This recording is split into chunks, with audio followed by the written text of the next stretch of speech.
go.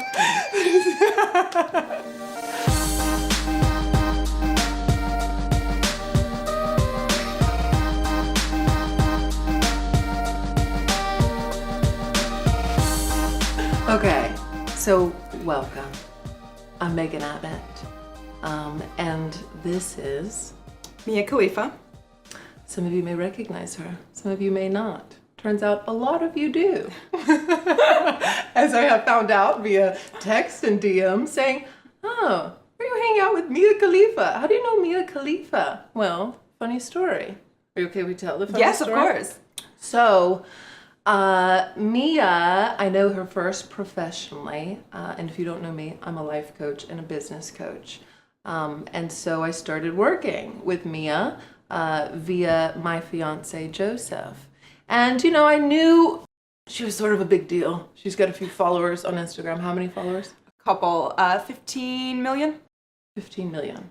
That's with a capital M.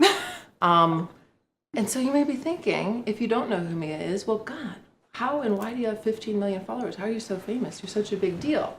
And what would be the headline as to why you have 15 million followers, do you think? I would say my past. Yes, which is what we're here to talk about today. And so I knew key facts about your past and why you're famous. I didn't Google you. I didn't look into you. I don't really care. I don't really want to know, right? I want to get to know you as a human being and a person, which is what I've had the great privilege to get to do. And then within our work, recently, it came up, this interview that happened, right? In LA, was that? Or is it radio? Oh, it was a radio interview in Florida. Yeah, a radio interview. Your home state. Okay, don't hold it against me. We need bath salts for appetizers. That's actually what's in here right now, just in case. And in here? Yeah. You know, don't diss it till you try it and eat somebody's face off. We digress. So, do you want to share what happened on this interview? Because I really think it's an important impetus for us here in this conversation. So normally my manager will prep any interviewer or any show I'm going on by giving them key things not to talk about, like talking points that are not okay, intros that are not okay. And he dropped the ball on this one. And this was 3 days after I had had surgery. So I was a little drugged up, actually a lot drugged up. And when I am on like a cocktail of all of these pills, I am a little more loose with what I say. So they introduced me first by talking about another adult film actress saying, oh, this one time I was at a basketball game and I forgot what name they used, insert generic alliterated name here, was sitting in front of me. And, you know, she was yelling at the basketball players like, hey, I know you recognize me, et cetera, et cetera. And then the host goes on to say, and that was the first time I realized porn stars like sports. And to segue into this interview, we have Mia Khalifa, a porn star who is also into sports. That touched such a nerve with me because I have a more prolific sports career than this daytime radio host. Like I've hosted a show with a former NBA All-Star. I've had a second sports show with a former ESPN and Major League Baseball radio host. So when he introduced me as a porn star, I felt a mixture of emotions. One was a huge cloud of shame because me being on their show and basically to their audience, allowing them to call me that sets a terrible tone for me, which is acceptance and pride in my past, which I neither of those things have come to me yet, the pride or the acceptance. I'm still working on the acceptance because it is what it is, but I'm definitely not proud of it. The bigger thing though was I immediately wanted to make them feel as small as they made me feel. So I could have handled it a lot better, I will say that. And in the long run, it got them what they wanted. They wanted the views. They didn't get, they hit the dump button fast enough. It didn't actually make it to the radio. But yeah, it was the shame that made me act that way. Yes. And so then Mia comes back, right? We have a session and with her esteemed team. And we say, look, I think that this is a problem that we need to be able to talk about, not just for business, and in moving forward for you to be able to say, yeah, I did porn. Or for somebody else to say that without having this massive wave of shame, come over you, not just for your own health and peace and sanity, to be able to make peace with your past. But then also to be able to move forward. And so I completely understand. In fact, I remember in our first session, you said to me, we were talking about goals. Goals are very 101 in coaching. This is where you're at. Where do you want to be? Let's start to move forward towards that. And so in that first conversation, remember we were talking about, okay, what do you want? What would excite you? What are your goals professionally, personally? And I remember that you said, my goal is to do an interview or to, have an article written where it doesn't say porn star, right? Where you have established and achieved, something where, Kim Kardashian in a sex tape, like nobody is saying, whatever they said, right, about her, where her reputation and what she's known for has transcended beyond that's her goal. And I thought, shit, that's a great goal to have. Good. Let's move towards it. But I think that the way, as I've learned more, that you have approached that is don't talk about it, like don't mention it, don't talk about it. Maybe people will forget, but it seems like people aren't forgetting. No. And so hence then, this sit down where we said, I think that you need to be able to talk about it, to be able to, which I actually think is a huge part of our own healing with shame, a really powerful word you used. And one of the reasons I started to get excited about being able to sit down and talk to you, an interview, and, and film it so that other people could see is because as human beings, we all have shame. Every single one of us has some sort of shame, and maybe you've done a better job at, healing it or moving past it. But at some point you have shame, and you most likely still do now. And I think a lot of us as human beings are craving freedom ultimately, right? We have lots of goals that we think we want, but ultimately we want is this sense of freedom in our life. And I actually think that being able to deal with our shame is the biggest thing that will set you free. That when you have made peace, and looked at your demons, your skeletons in the closet to say, hey guy, I see you, right? You're there, but you don't scare me anymore. That then think about the power of that other people no longer have over you to affect you, right? It is something that you've done. It's not who you are, which is, another thing that I hope that people get to see in this is, get to know you and who you are, which I consider to be a fantastic human being. Thank you. Yeah, you're welcome. So what I would love to do, if you're up for it, is to actually hear a little bit more about your story and going back actually to you have a pretty interesting beginning to your life and story. And I think it all kind of weaves together and plays a part to, you here and sitting on this, prestigious couch and on this prestigious show. This is very buttery you leather. Made it. Congratulations. You made it. I don't think this is real, but, for animal rights. As long as it's not black and has Lord casting in front of it. Yeah. Animals are our friends. So, so why don't you tell me about, what's your earliest memory? I was trying to think of this the other day for me. My earliest memory? Yeah. That actually, I'm trying to think. Because there's a few that stand out. I'm trying to think which one probably came first. They're all in Lebanon, and they all involve food. Shocking. How old were you when you moved? I was around 10 years old. Okay. So do you remember living? Yeah, I remember school. I remember everything. I went to a French private school, a Catholic school called Senka. And I remember my friends there. And I remember I remember my neighbor, who was like my best friend at the time, like my childhood friend. His name was Fadi, and we used to go ride bikes together. And I used to like hide his toys. And anytime he would bring something over, I would like hide it under my bed. So then he'd like have to come back the next day and be like, "Hey, where's that toy? Oh, it's here. Like, should we just play?" Basically, yeah, basically how, yeah. Now that you're here, maybe you should stay. Yeah. What would be like the theme of your childhood? Like the kind of the word, the feeling, the theme, if you had to put one to it, up to 10. Freedom. Freedom, because when I moved to America, that was no longer the word. Ironically. Yeah. Huh? The land of freedom. Yeah, that's true. I think it was also because it was such a big culture shock to move for my parents. They didn't know the country, they didn't know the culture, they didn't know anybody here really.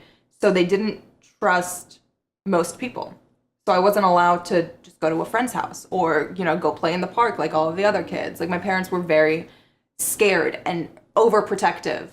So as soon as we got to America, up until the day I left for college, I just felt like there was a chokehold on me, a proverbial chokehold, where I couldn't do anything. I couldn't breathe, to the point where I felt the need to rebel and need to do something just so crazy to rectify all those years of not being able to do anything.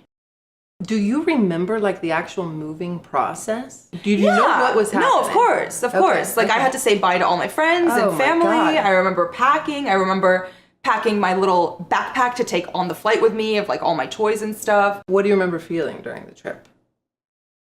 Very excited. Okay, that's what I would have guessed always for loved, you, because you're like an adventurous person. I've always loved traveling and being on airplanes because I don't know. I like new experiences, and as a kid, an airplane was definitely like a new experience. And so then you get here, and then tell me about life and adjusting to life. And where did you live? DC. Okay, yeah. We landed on January 1st, 2001. Barely spoke English. I was in ESOL. And I remember I came in halfway through the school year because we landed in January. And the next year, the start of the school year, we started in very late August, like around August 30th or something. I had, you know, learned English. I still had a very heavy accent though. I thought, oh, this is my year. This is when I'm going to start making friends. I'm going to have American friends, et cetera, et cetera. And 2 weeks later, 9/11 happens. Welcome to America. Yeah, and this wasn't in like 2 weeks Wisconsin. later. Yeah. This wasn't like Wisconsin. DC was personally affected. Like I went to school with kids whose parents worked in the Pentagon. God. So I was immediately the terrorist. And that was my nickname all through high school. People would call you to your face. Kids are fucking mean. I know. You know this. Come on. I know, but I want... What did they call you? You were tall as shit. What did they call you? Cool tall girl? Something like that. Must be nice to be pretty. No. You want to see pictures? I do, actually. I will show you pictures. Yeah, just like bring it up slowly. Bring up her and me. Okay. All right. So yes, right after you get here, 9/11. But I mean, I want to know, like, I'm walking in with you to school and you're excited, like, oh, America. But I was still the same, like, terror that I always was. So nothing do you remember changed. feeling nervous or just excited? Like you're anticipating good things? Excited because I'm always falsely confident about things. You know? Yeah. Like, even if I shouldn't be, I'm falsely confident. Yeah. And that just got torn down through elementary school, after the terrorist, everything. And then through middle school, I got boobs like that immediately. Really? In like the 6th grade. And then the rest of me started to fill out more than I would have intended. You're like, wait a minute, I thought it was supposed to go like this. Yeah, exactly. Instead it's going like this. I look like the blueberry from Willy Wonka and the Chocolate Factory. Oh, good. And then I get to high school, and I'm not really, you know, I'm kind of in that weird middle class where I know the popular kids, and I'm cool with like 1 or 2 of them, but we like don't hang out outside of school. I'm not really a loser. I just have no place in high school. I don't know my place. I had one friend all through high school. And was it a boy or a girl? It was a girl. Her name was Becky. And her and I were completely inseparable. And then after my freshman year, I went to military boarding school. Why? Because better education. Public schools are terrible. Military boarding school is where I started to thrive because, and this is weird, I, felt very constricted at home, but military boarding school, I felt free.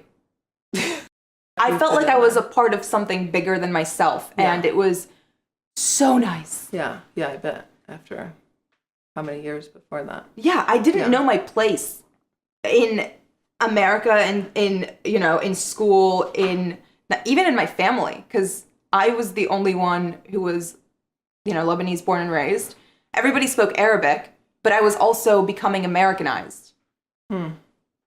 So you could feel, and maybe even before that, because you're this wild child, but so you felt this sense of kind of like, oh, I'm not the same as you. I don't fit in here. Absolutely. Yeah.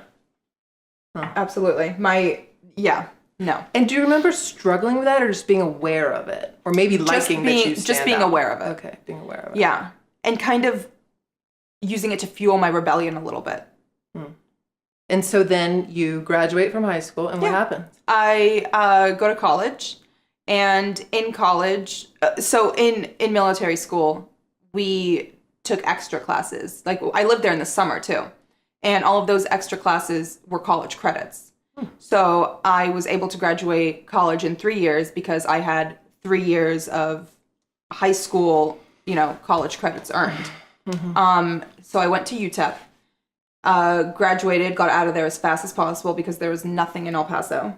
And because I was on a fast track to graduating, I was very focused on school. I also didn't have very many friends in college. I didn't party very much. I, didn't go to the house parties and, do the normal college things because it's also El Paso. Like, it's not a party school. Everyone there is from El Paso. What made you choose there? They accepted, I applied to UT Austin. And they recommended me to UT El Paso because they accepted all of the credits I had earned. Oh. And I didn't want to do the full 4 years. So I was like, fuck it, it's only 3 years. Yeah, it was like a means to an end. Yeah, exactly. Get in, get out, get what you need. Like, what did you study? History. Why? Because history was fun for me. And I knew that if I was going to be like this laser focused, I wanted something that would captivate me for the entire time.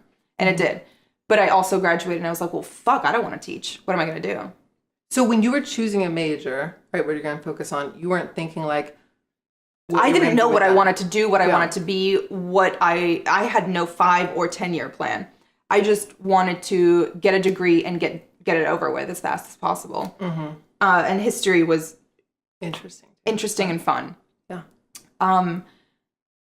So after college, I moved to Miami.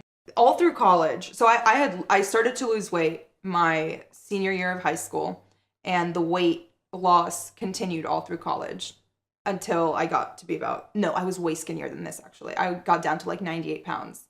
And because I was eating extremely unhealthy. I was, it was bad. I was not eating, basically. I gained a little bit of weight back, but the first thing to go was my boobs. And my boobs were... Probably, I still have my bra from high school just because I like to hold it up sometimes and go, holy shit. I was a 36E and now I'm a 32E in high school. But I was also huge. Huge is a relative term. 36 versus 32. I know, well, that's what I'm thinking of, I'm a 36. I'm like, yeah, okay. So the first thing to go was my boobs. And it wasn't just like, oh, now I have tiny, perky boobs. I looked like I had 4 kids, and I was, 20 years old?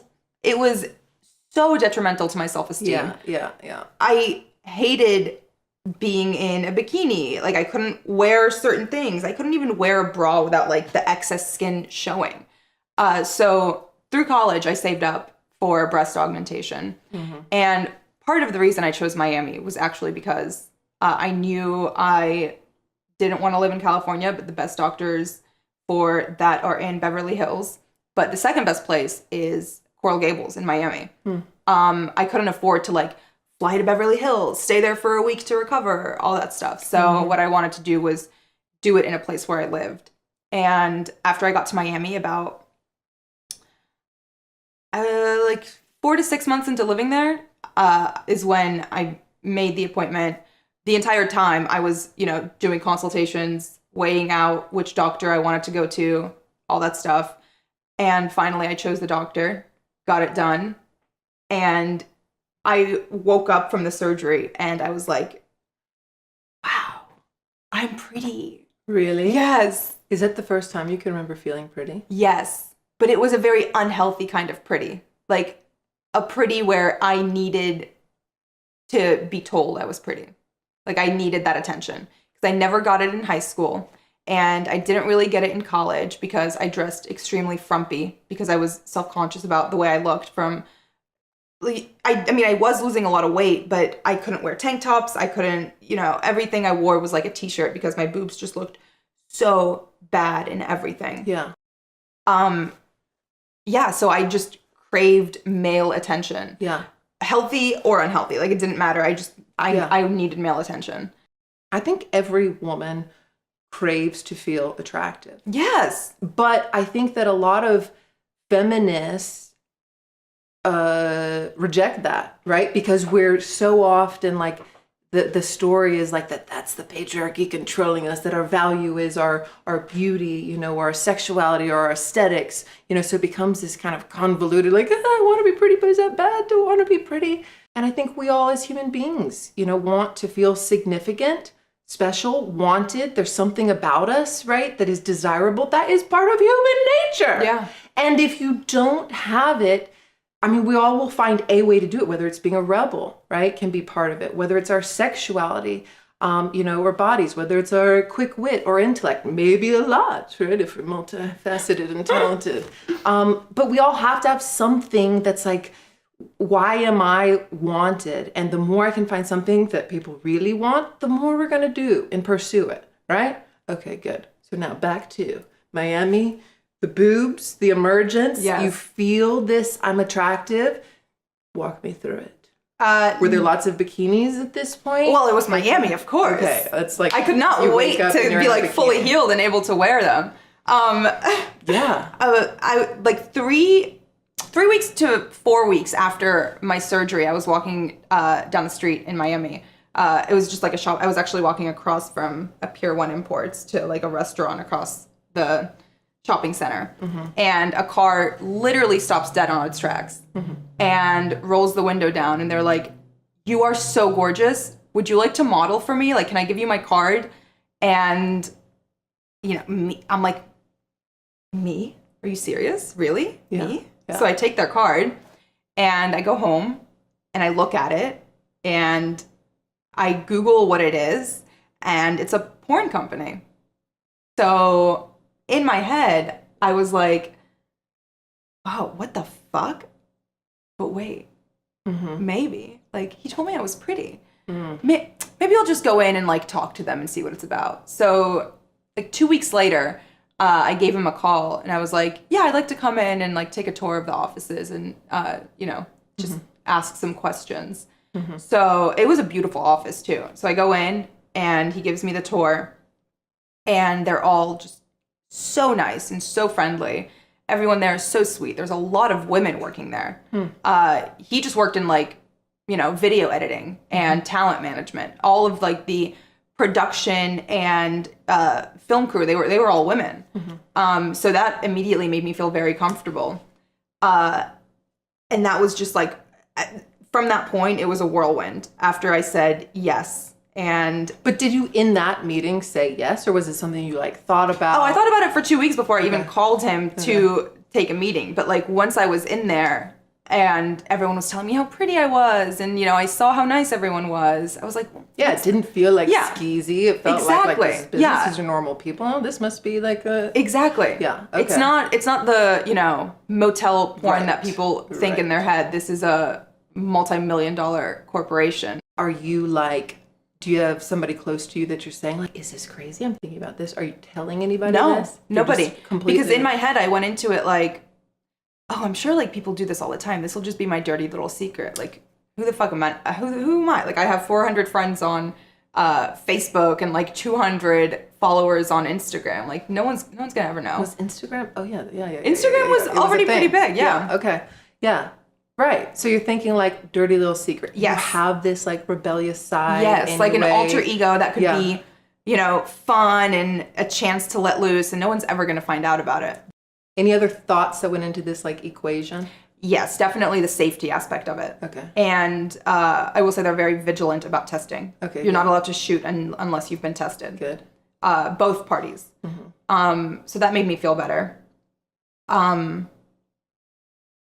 that was like my main concern, people finding out and the safety aspect. Okay. And once those were like, you know, I poorly reasoned them off in my head. Yeah. Not the safety aspect, that one you're covered. Right. But, you know, the people finding out thing. Yeah, turns It out. was very naive of me.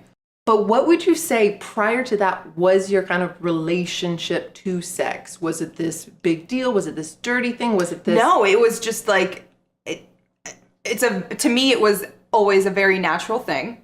And a very primal thing. Yeah. And I felt like, well, I mean, everybody has sex. Yeah. Like, who doesn't have sex? We're all here because of sex. Yeah. You don't need to love someone to have sex with them. People, you just need to be attracted to them. And like, there's a difference between just wanting it and wanting to be with someone. And I always knew that difference. Mm-hmm. So to me, it was like, I was okay with there being other people in the room, and be okay with, also, you don't just like go on set and you're like, hey, nice to meet you. All right, take your pants off. Like, yeah. The males are very professional, and they know that it's not going to be a good scene unless they make the female comfortable. No, not even a connection. They just try to make her comfortable. Right, They're not like flirting with you or anything, but they will go into the green room beforehand and like talk to you and make you feel okay. And they're like, hey, if there's anything that you're not comfortable with, just like let me know. Like, this is your show. Like, whatever you want is okay. Whatever you don't want is fine. You know, they'll like tell you a little bit about themselves, just make you feel comfortable, which was very nice. Yeah. Are you nervous? What's your state like day of? Day of, I felt very pampered. You had hair and makeup. You had, you know, they gave you like 20 different menus to choose from, and like they sent someone out to get your lunch or like your coffee or a smoothie or whatever you want for the whole day. And you got to like play dress up and try on all of these things. And it was fun. I had never done that before. And all of the attention was on me. Yeah. And that made me feel validated and beautiful. The actual scene was, I barely remember You like kind of blacked it out, was like, out about it. Yeah. It only took about like 15 minutes to film anyway. Yeah. What took like 4 hours was hair and makeup, choosing the you know, outfits, everything like that. Also, there was only one other person in the room, and it was the camera person. Oh, interesting. Yeah. It's not like what people usually think of. Like, there's 20 people Not in like the this room. big production here. Yeah, we have like 15 people in here. Hey, Joe, Sally. Yeah. Hey, get my coffee ready. Yeah, for can I after. get a refill? Yeah, cool. Jeff. Okay, yeah. So yes. Okay, so yeah, interesting. One person there, kind of. So, and for you, you can't even really remember. It was kind of like a blackout, which Definitely. I feel like all of them were has been actually there. like Yeah. blackouts. Yeah. Every single one. Which is probably after the first time, that should have been my brain telling me this is probably not a good thing. Yeah. So that went on for about 3-4 months. In that time, in that very short time of like the day of, I felt validated and pretty, and it would wear off. Okay. Because it was false. Yeah. And that kept on happening every time. The turning point, of course, was when I did the hijab scene, the scene in wearing the hijab. Yeah. That is when the ISIS death threats came in. All of the news broke out globally, not just in America. Yeah. It was picked up by CNN, Fox News, Newsweek did a cover story, not a cover story, but a huge profile on it. Every USA Today, every single major outlet that you can think of, it was on it. It was trending on Twitter. It was all over the news. I was banned from like a handful of countries. I think it was like Egypt and Afghanistan. Very Muslim countries were deeply offended by it, and I'm Catholic. Mm-hmm. So to me, it wasn't like, oh yeah, this is bad. What I actually said when they proposed the scene to me, and this is verbatim, was, you motherfuckers are gonna get me killed. Oh, good. Verbatim is what I said to them. But you said that tongue in cheek, right? You didn't actually think this is going to be like. What did you think? I said it very tongue in cheek, right? Because people didn't know at that you point. Thought it would be controversial. Yes, I assume, absolutely, right? But not obviously what it became. As soon as the day after the scene dropped is when everything blew up. I think I went from 400 followers on Instagram to 200,000 in the span of 3 days. And then it just kept snowballing until I was at 2 million, 6 months later. Okay. And this was after I had quit porn. Yeah. It just kept growing and growing and growing. And then my Instagram account was hacked by ISIS. Okay. A lot of facts here, but I want to back up because this is a series of things that you're saying, which are all a huge deal. When films, scenes, when it's coming out, is anybody recognize you? Is there any change in your life or lifestyle before the Big Bang? So yes, before the Big Bang,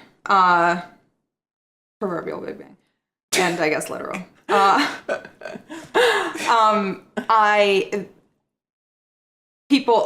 My friends from back home started to find out because somebody found the first scene and they sent it to everybody.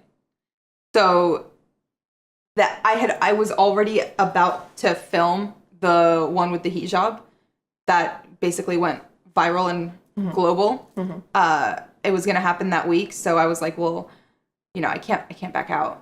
So I guess this next one will be, it, because people are starting to find out. And after that one, after that one came out the following week, it was beyond repair. But before that, your family hadn't known? No. Some friends. And you knew, would they contact you and say no. How did you know that they knew? My friends? Yeah, your friends. Because people talk. I know, but they would talk to you? Did you have a confidence saying hey... No, people would send me and be like, oh my God, is this you? So, yeah, that, the shame started to set in a little bit. So the reality, before there's a disconnect, yes. right? Kind of an out of body, this thing you're doing, it's private. And then a reality starts to sink in. A fear. A fear of things starting to change and people starting to think things of me. So next was the hijab scene. And I thought that one would be, one of my last ones, or probably my last one. And the following week, that one came out. And instantly, it was like wildfire. All of the news outlets picked it up. Every publication, every blog, it started to trend on Twitter. ISIS sent me death threats. How? Via what means? Medium. They photoshopped a picture of me on a beheaded body holding my head that was photoshopped on there, saying, "You'll be next, you Muslim disgrace." I'm Catholic, dude. Yeah. I go to Ash Wednesday. Yeah. You don't want me. I already have guilt issues. Yeah, exactly. I've got Catholic guilt. You think that you can affect me? Yeah. No. Okay, but what is the reality of when you see, so this is something that's released online, it's not dropped in your inbox, right? You see this picture. What is the reality of seeing yourself on this? So I responded to it and I said, better my head than my tits. They were expensive. Okay, good. And you're very good at these witty deflections to protect yourself. But the reality... Witty or stupid, because a week after that, I had a Google image screenshot. Cut off? No. Oh, God, no. Oh my God. Okay. Of what? Of a Google Maps image of my apartment on Twitter, and utter fear set in. I lived in a hotel for like 2 weeks, and I moved after I was able to, like, get my things together and, find a new place. But that was one of the scariest. That was way more scary than the beheading Photoshop. Why? Did it just feel like, oh, this is just empty threats? You can't really get to me? Exactly. Okay. But once Once you they know where I you are, live. now you feel like really exposed Yes. and violated. And Absolutely. vulnerable and, yeah. And so at that time, again, do you have like a support unit? So around the same time, CNN contacted my parents for comment, and I thought about it a lot, and I was like, okay, well, if everybody in the world knows about this, I guess the only thing to do is keep doing it. But it wasn't me. Like, it never felt authentic or genuine, and I was never that into it or that into the fame aspect of it, or the infamy aspect, not fame yet. So I continued to do it for about 2 months, and at a certain point, I said, I actually turned in a resignation letter because I was signed on as a contract girl after that scene. It was terrifying because I didn't know what I was going to do. I had a huge gap period in my resume. Yeah, I didn't know what I was going to do. I was trying to lead a normal life while also maintaining my online persona because it was financially beneficial to me. And I really needed it. So my first job after porn was a paralegal for an insurance defense firm. What? What? Wait, and was that just because, like, oh, here's a job and I can get that? Did you know somebody? No, I literally went on, what did you do there? Were you like an admin, like a receptionist? What were you doing? Basically, I was the paralegal for the attorney. It's just, I scheduled, I submitted all of his court paperwork. I fielded phone calls. I scheduled all his meetings, got his lunch. And then... Did they know who you were? Yes. Okay. They did. All of the men in the office knew who I was. Did they say stuff? One of them did.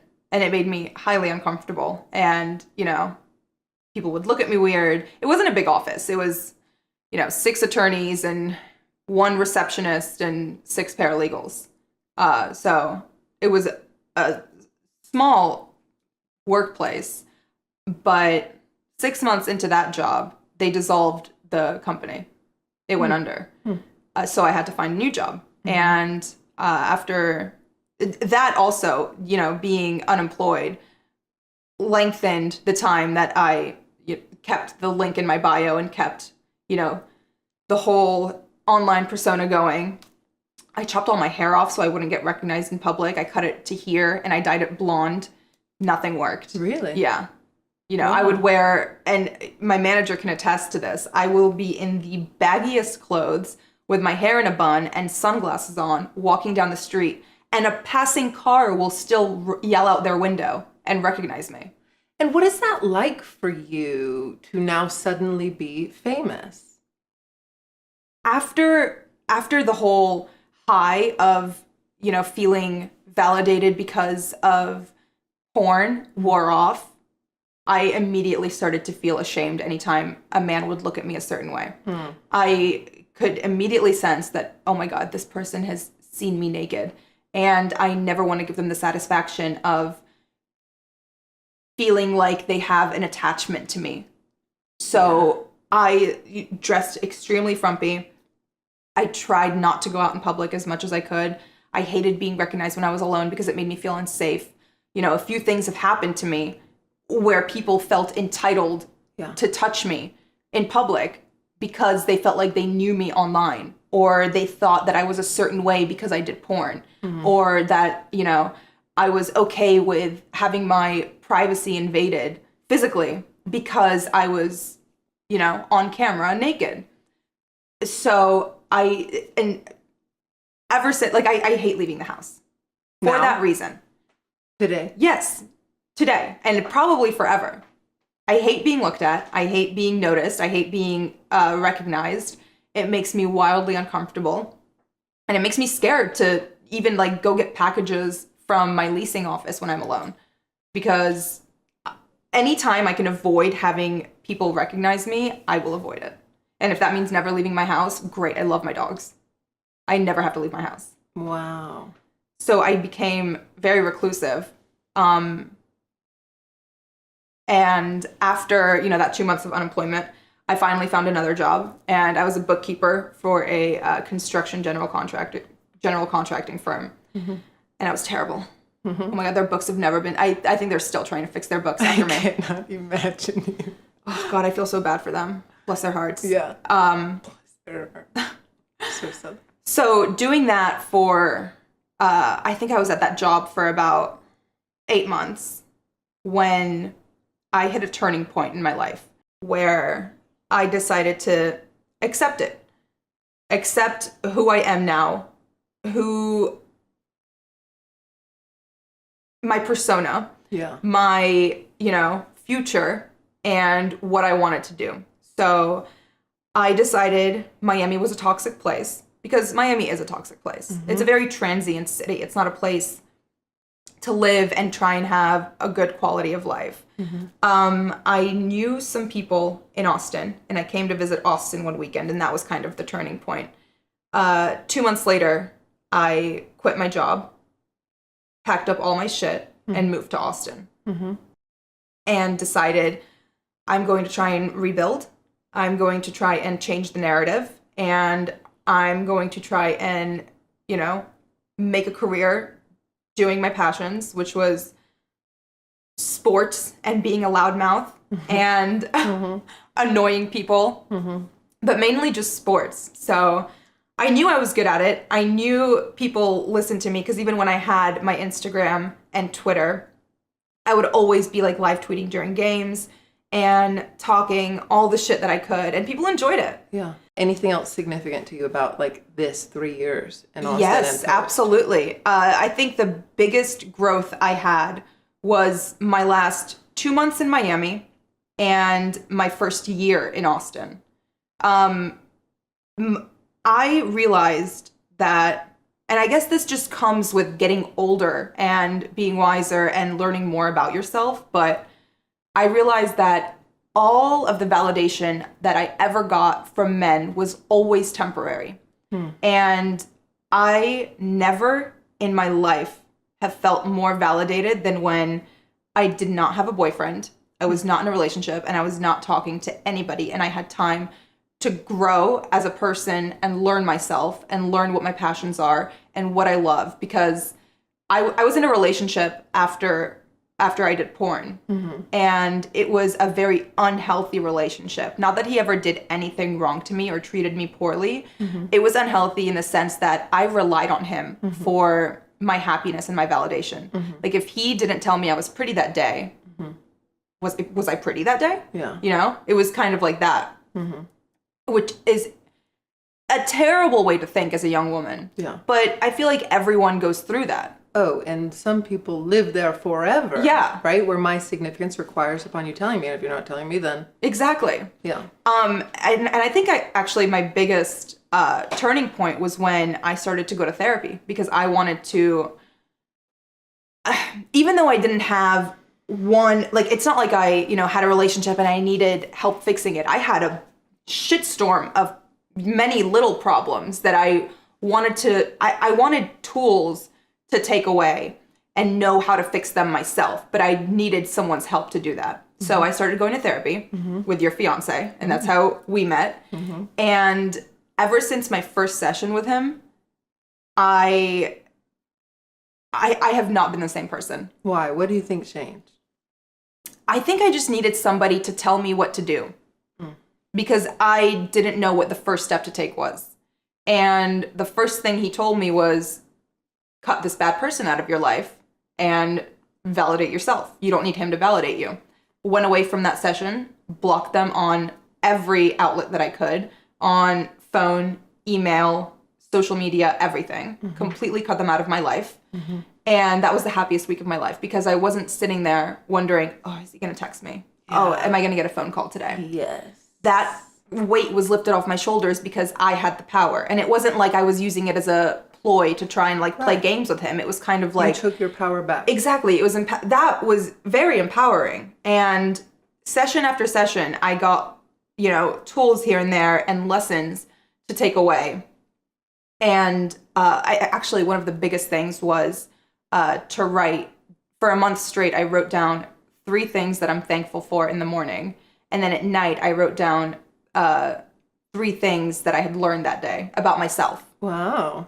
And I did that for a month straight. And it was very cathartic and a good, habit to try and like look back on the day and a bigger picture of like what I'm thankful for. And every day they would change and some things would repeat. And I learned that, those things hold more value to me. So I concentrated more on them. That really helped me to grow as a person. Another thing was just not having any men in my life, which was an incredible time to learn about myself and learn what I wanted and what I didn't want in a man. So I was single for about 2 years while I was in Austin. And it was amazing. Yeah. Yeah. Yeah. I mean, I think every person, but especially every woman, has to be able to have that time where you stand on your own and you figure yourself out and your happiness. Because otherwise, a relationship, it always becomes that neediness. I need something from you, whether it's my financial survival, my significance, my happiness. And that's not a relationship. That's not love. That's a business exchange. I'll give you this if you give me this. Exactly. Right? And when you don't get what you want, then what happens? Well, for me, I overgive. Yeah. I overgive my attention, my time, my everything, my efforts. And then what does that leave you? It leaves me feeling like, oh, I put this much in and I'm not getting anything back. And it would just weigh down on me and I would just become sad. And it was a terrible way to live day to day. Like, will this person make me happy today? Yeah. Where instead it should be, what am I going to do to make myself happy today? Woo! That's a Oprah tweetable. That's a tweetable, everybody. That's a tweetable, Jeff. Tweet that out. You have my account. Log in and tweet that out. Girl, play that back. We're going to play that back a few times. Can Woo! you repeat that? Preach, girl. Yes. God, that's it. We have to pause and expand. As a life coach, I simply can't gloss past that, because that of like seeking your sources of significance from a man, most of us fall prey to that, from just general attention, from likes on social media, from all these other sources that give away our power because I depend upon it. If I don't get it, then it becomes this uncertainty, this panic, this emptiness, right, within us, when in fact the shift becomes, and it requires uncomfortable, right? To first, you depend on the source. Now that source is gone, right? Yeah. To sit in that kind of loneliness, whatever it is, to then figure out, oh, I have the power to fill myself up. And it is with self-love. But I actually think that self-love is, to practice gratitude, is to get in touch with what makes you happy. And then when you stop to explore, what is that? What makes me feel good? And then realize, oh shit, I have the power to do that, right? To live this life, to continue to create this life, that fills me up, and be curious about where it's going to lead. But like, that's the shift. Do it from within you. Okay, back to, I'm off my soapbox. I love it. Back to my Oprah chair. So, you're working on yourself, but I'm curious, what are you thinking at that point when it does come to like future relationships? Do you have this fear of like, oh gosh, yes, I have some baggage. Yeah, absolutely. Does it feel like baggage? What is the state? Oh, yes. And I think I had about like 5 or 6 sessions with Joseph just on that. And even though I was content with myself, I was still thinking about the future. Like, I want kids one day. Right.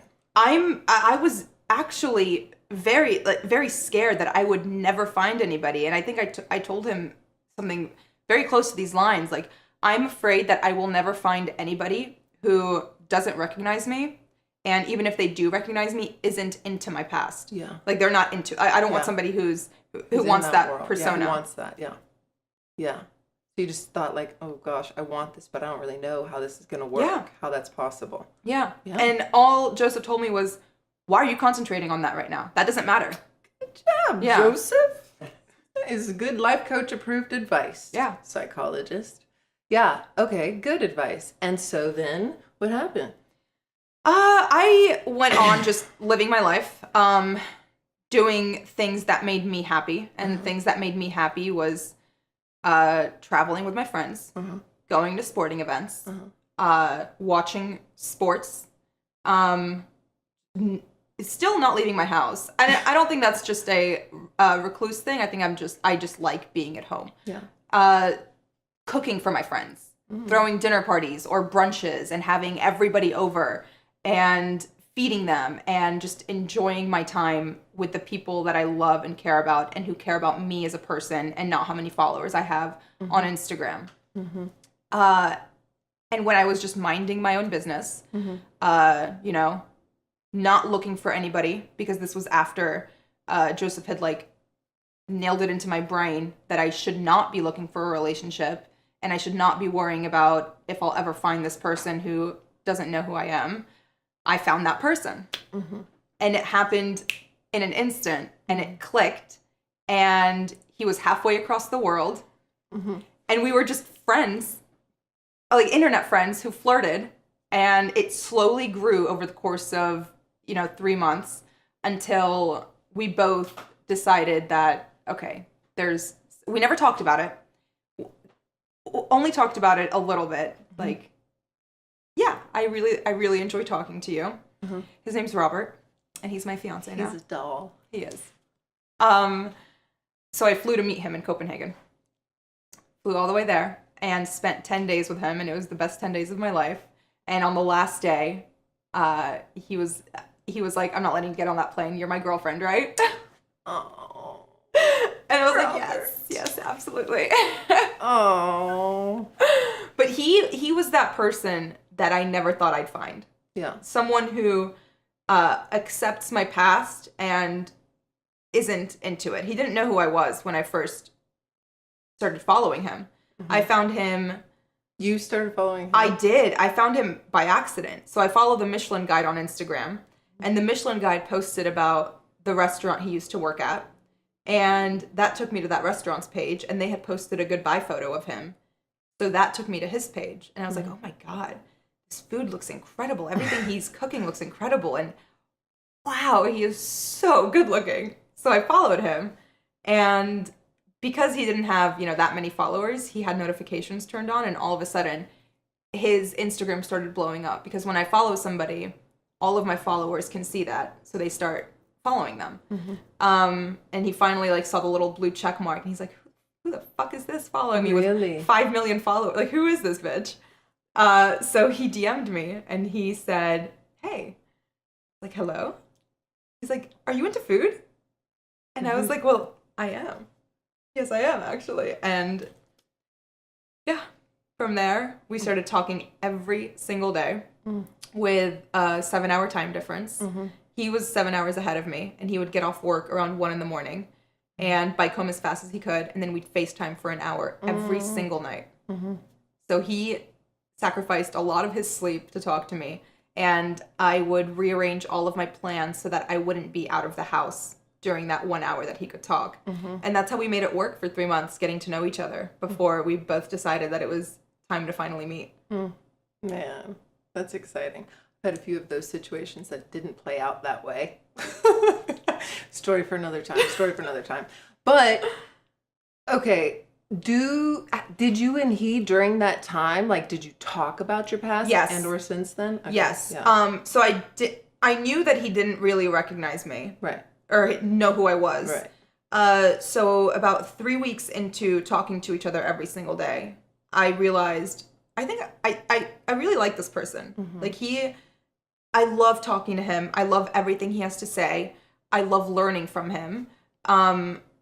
So I want to be as open with him as possible before he thinks that I'm hiding something or before he reads something online that, is probably wrong, because most things online still claim that I do porn, and I haven't done porn for 5 years.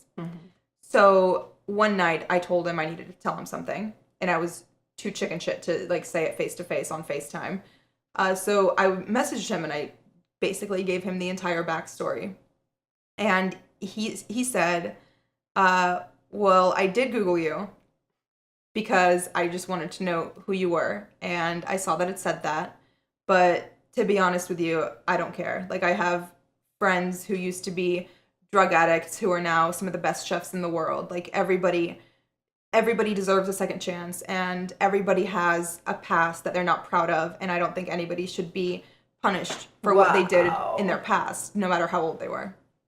Which was like, when I saw that, I just started, and I'm really glad we weren't on FaceTime, because I just started bawling my eyes out, because I never thought I'd find anybody who was accepting of it that much and didn't care about it at all. Not because, they thought porn was cool, right, but because they appreciated the efforts I've put in to try and put it behind me. Yeah. So that was... I mean, I've had the great privilege of meeting Robert, and I do think that he's an exceptional human, and I think it takes an exceptional human to be able to see a human, right? Yeah. Not labels, not past, not job, not skin color, like to be able to see the human being, below the rest, I think takes a more evolved being.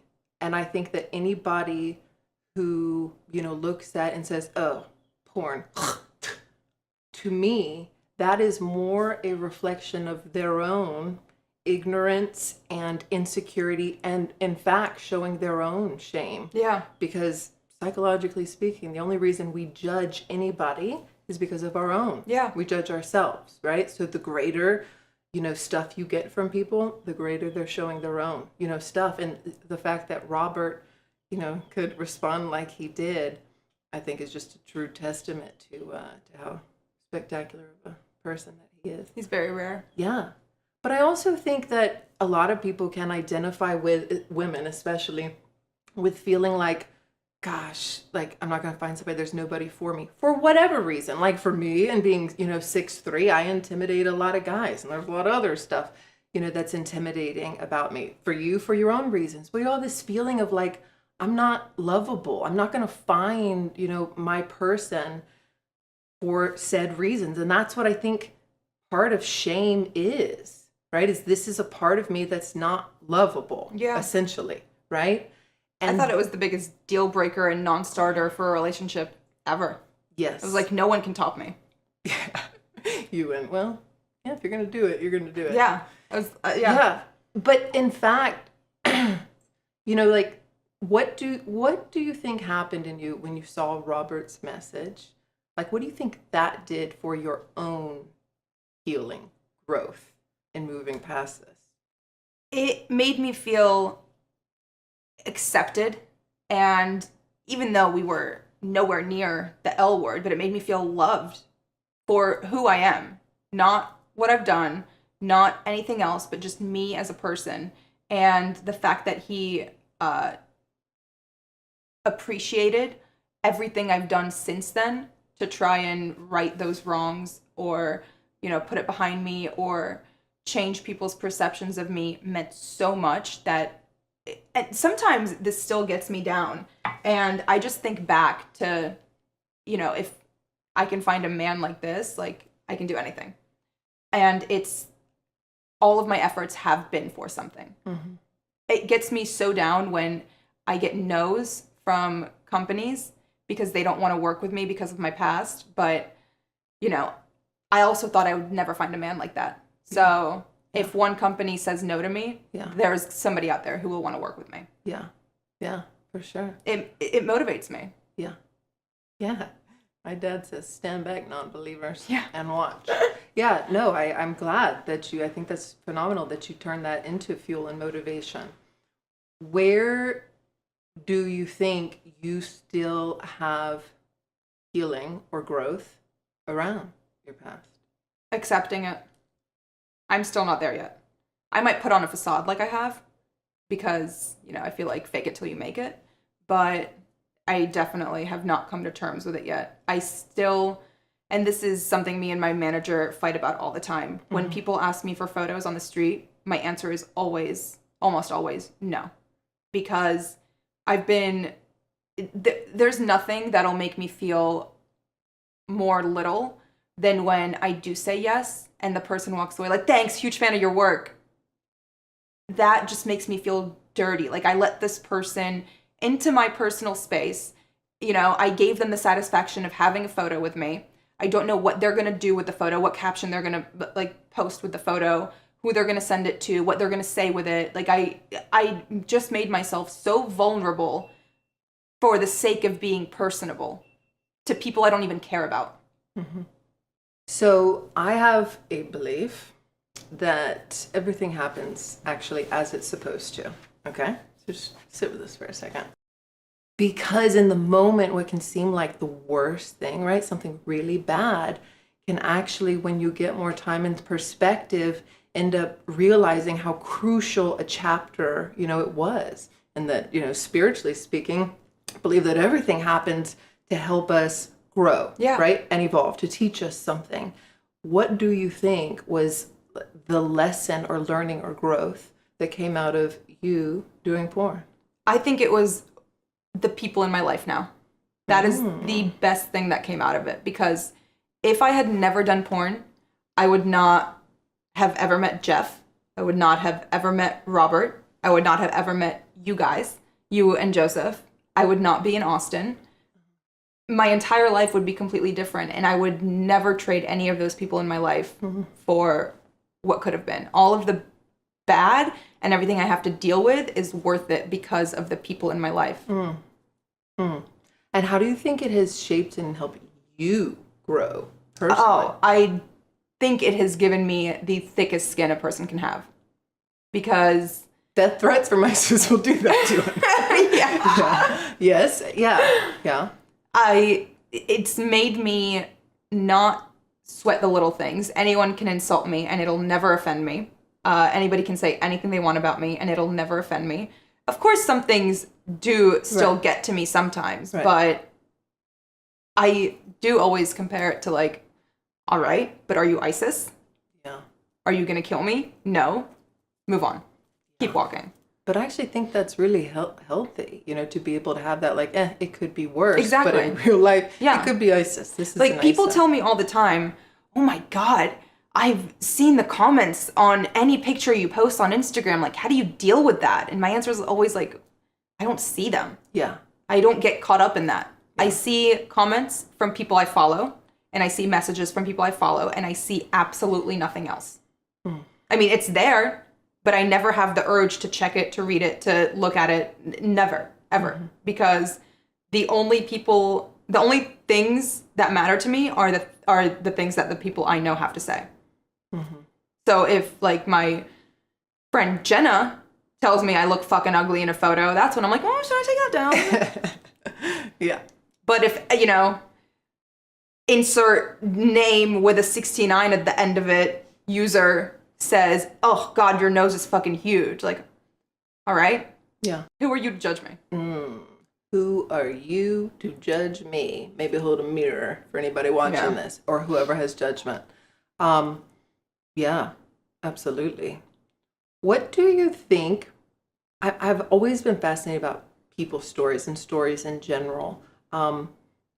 Joseph Campbell's I don't know if you're familiar with Joseph Campbell's work, but he studied like the hero's journey and this general narrative story arc. And I think it's really interesting to look at all of our lives, like we're this hero's journey in our own right and have to go out, and face these demons or Darth Vader or whatever it is, right, to learn and conquer and prevail. What do you think would be like the theme of your larger life story and what it is you have to conquer, win, make peace with?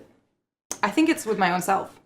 In what capacity? I have to fully accept and be comfortable with my past to the point where someone calling me a porn star doesn't bring me shame, to where it can just roll off of me, to where I don't respond the way I did in a radio interview, to where I can hold my composure and, you know, correct them without letting emotions get in the way. So I think the biggest thing standing in my way is myself. Yeah. Not anybody else. Yeah, for sure. And that usually goes the case, right? We're Yeah. our own worst enemy. What do you think it would take to get to that place where, yeah, somebody could call you a porn star and it's just words. It doesn't have an impact. More time. Because 5 years later, I'm doing this interview right now. Even 6 months ago, this never would have been on the table. I never would have considered it. I have said no to many interviews like this, countless. Every interview I've ever been asked to do has been about this, and I've always said no to it. Yeah. And if they weren't willing to change it and just make it about, you know, what project I'm working on at the time, then it's just a straight up no. It's not worth the exposure for me.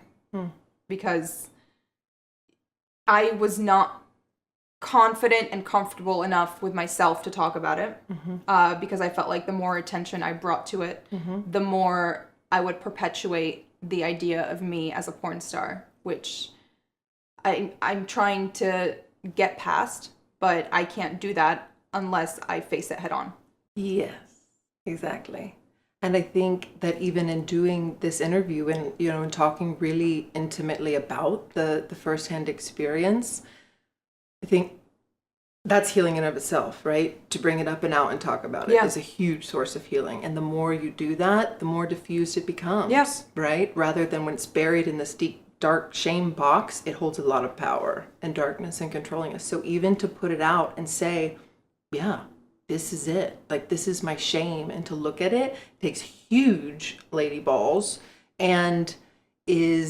but that is, you know, like the salvation, I think, to our healing, to be able to look at, you know, in the eye and see and say, yeah, I did this. I'm not this, you know, because everybody is going to do something that they regret. And regret is not really something I'm into, because again, I think in disguise, it all is happening as it's supposed to. Even the things that were like, oh shit, I can't believe I did that, or how hard or painful it was, but that ultimately becomes a part of the path, is to be able to, though, look and say, look, I did this and I hold a lot of stuff around this, and I actually fear that this is all I'll ever be known for. And, you know, still that part of I'm not lovable for this. But yet for me, Joseph, Robert, anybody to say, yeah, good, I hear you, right? And I love you, right? Yeah. It doesn't change how, you know, I think or see you. I think that is where healing happens. And that anybody who doesn't respond like that is not about you, it's about their own stuff. Yeah. The thing that meant the most to me, or the gesture that meant the most to me, was when Jeff's family accepted me. Because if his family can just not even, you know, care about what I did in the past, to the point where, you know, they just, you know, love me for who I am. Yes. I felt like that empowered me and made me feel lovable, not just to people my age who are a little more open-minded, but, you know, someone's 45-year-old mother. I love you, Miss Lori. Yes. Like, when someone's mother can just accept me for who I am, that made me feel like, oh my God. It was like a big sigh and a big breath that I could take, that gave me hope for the future. Yes. Yeah, good. And I think that the more vulnerability is a word that most of us hate, right? But I actually think that that's the, you know, the cave that you fear most holds the salvation that you seek. That, like, the exposing yourself and being vulnerable to do this interview, right? It's incredibly vulnerable to open yourself up and say, this is the dark stuff. I'm scared about myself. And then to receive the love from Jeff's family, you know, from any evolved human who loves themselves, who's done the work on themselves, to be able to say, yeah, man, I've done some shit too. And we learn and we grow and we do the best we can with what we have at the time. Yeah. Right? I think that's an Oprah saying also. But we do the best we can with what we have at the time, truly. And sometimes that means porn, and sometimes that means one night stands, and sometimes that means like all sorts of things that we don't feel proud about. But I think there's a crucial difference between being proud about our past and feeling shame, right? You don't have to be proud of what you've done, everything you've done, because if you're living big, if you're following your heart, if you're out there trying to learn and grow and figure yourself out, then shit, you're gonna fall.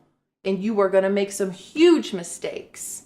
And that's part of life and how we grow. And the people who are going to sling stones from their keyboards who aren't doing anything, right? You have nothing to say unless you're out there in the game, exposing yourself, trying, falling, looking at your own shit and demons and darkness to be able to see a human, right? A phenomenal human who's doing the same. Love you. I love you. And so I agree with you. I think it's time, but I think it is talking about it. Like saying the words, the more you say the words, you know, the more it diffuses the power around it of kind of like the labyrinth. Have you seen the labyrinth? Is that before your time? Is that the one with Jennifer Billy Idol? No, with Sorry, David Bowie? Yes, David Bowie. Okay. And she says That's the wedding singer. Oh. Is it? Wow, that was really a generational divide here. But she says, you have no power over me, right? We're like, people no longer have power over you. The words no longer have power over you. Like, yes, this is something I did. This is not who I am. There is incredible power in the words, I am. Who would you say you are? I am a learning human. Ooh. Yeah. I am. I mean, I'm 26. I still don't know who I am, but it's not in a way where I'm making bad decisions. It's just I'm learning more about myself every day, every week, every month, every year. Yeah. And, you know, ask me that in 10 years, I'll still say I'm still learning. Would you say that you love yourself? Yes. What does that mean to you? It means I know what I'm good at, and I know that I am talented and smart and have a lot to offer. And even if it takes people a lot longer to see that because of their predisposed judgments, I still love myself. Mm-hmm. Good. How can you love yourself and not accept your past? That's something I struggle with every day. Like, you said you don't like the word regret, and I don't either, but it's very hard for me to say I don't regret porn. But at the same time, I wouldn't be where I am and have the people in my life that I do if it wasn't for that. So there's a sense of guilt that I hold when I say I regret it, but it also feels wrong and like I'm lying to myself when I say I don't. Yeah. Yeah. I mean, I think you can have an experience and have a whole slew of emotions around it and yet still accept, you know, it's done. To me, first of all, just on a practical level, it doesn't make sense to have regret. It's a waste of energy, right? It's happened, so accept it. It's done. You can't rewrite it, right? It's done. And so therefore how do I make peace with this and use the good from this, from, you know, the platform, from the opportunities, from the relationships from here. You know, I really think a person is defined not by their past, but by what they choose to do here and in moving forward. And the good news is that always exists. And so I'm curious, you know, what are your dreams? What would you love to see happen from here in your life? I definitely want to grow my career. And what I want to do right now, what I want to do with that is different than what I want to be doing with that in, you know, 5 to 10 years when I have a family and kids. Mm-hmm. So right now it's just focusing on my apps and my Patreon and my site where I do photo shoots and I sell signed posters and, you know, I do all of this stuff that relies on my image. Mm-hmm. Whereas in 10 years, I'd like to be doing something a little more along the lines of consulting and teaching younger girls how to be authentic on social media because we live in a world where people are trying to be all of these other influencers that they see. I wholeheartedly believe in being yourself and not having an online persona that, you know, you think people want to see, but what people really want to see is just you, your personality, you raw, uncut, no makeup. Of course, you know, you got to throw in some good looking photos in there. Otherwise, you're not going to get anywhere. But you also have to show people a real side of you. Yeah. Yeah. I mean, I think that's one of the hardest lessons I've had to learn is the power of that authenticity. Yeah. It's not the pretty veneer, right, all the time. It's like the raw, real that people respond and connect to. I just hope to further emphasize that, like, who you are now, the raw and real, is also a product of everything you have experienced in your life. That's who you are, right? Is that you are a product of your experiences that has helped shape and mold you, not define you.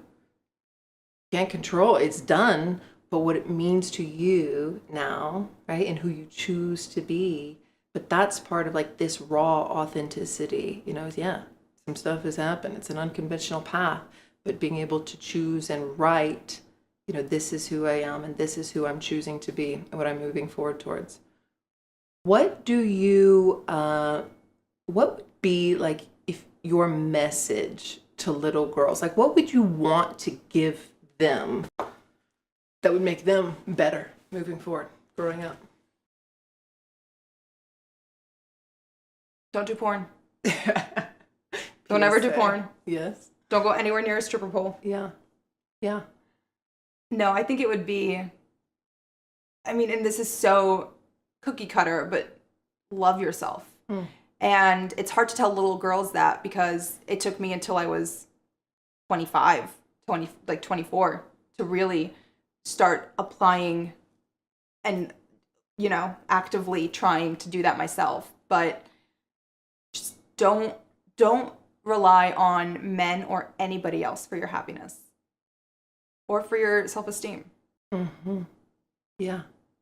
I think that would, going back to the life story and like the theme and what you had to learn, like that's it for you. Like look at all the experiences and even seeking the attention, the validation, even through an exaggerated example like porn. Yeah. It's just an exaggerated example of seeking, you know, an external solution to an internal Exactly. problem. Some girls post scantily clad photos on Instagram for validation through likes, and some people take it to an extreme like porn. Yeah. Yep. And the same way of being able to be authentic, like your message and the power of that. But with that, I can show myself without makeup and I can show the things about my life and my past that I'm not the most proud of. And yet still I love myself, right? Still I am enough. Yeah. That's really it, right? The message that comes through vulnerability. Yeah. Oh my God. It takes a lot of It vulnerability comes to through get there. vulnerability of willing to be uncomfortable to show yourself, right? But I think even for you, the more people can see that and who you really are, and hopefully through this interview, to get to know you and in moving forward and who you continue to learn and grow and evolve to become. Good. Anything else that you wanted to say? No, I think I've said a lot. You said a lot. A lot more than I've ever said. Well, I appreciate you trusting me enough. Yes. to- And I think that was the biggest catalyst that made me want to do this, was the fact that I'm comfortable with you. And I know you wouldn't, you know, lead me in the wrong direction or judge me for anything I had to say. No. Yeah, and I said it before, I think it's healing for you to tell your story, but I also think it's really healing. As a life coach, I got excited for people to see, because like I said, we all have shame. Yours is an exaggerated example that is in the public eye, whether you try to hide it or not, right? It's the known elephant in the room, and to be able to say, hey guy, I see you, right? And we're moving forward, we're marching this way is a powerful thing. So thank you for being brave enough. Thank you for giving me the tools to be. You're welcome. Okay.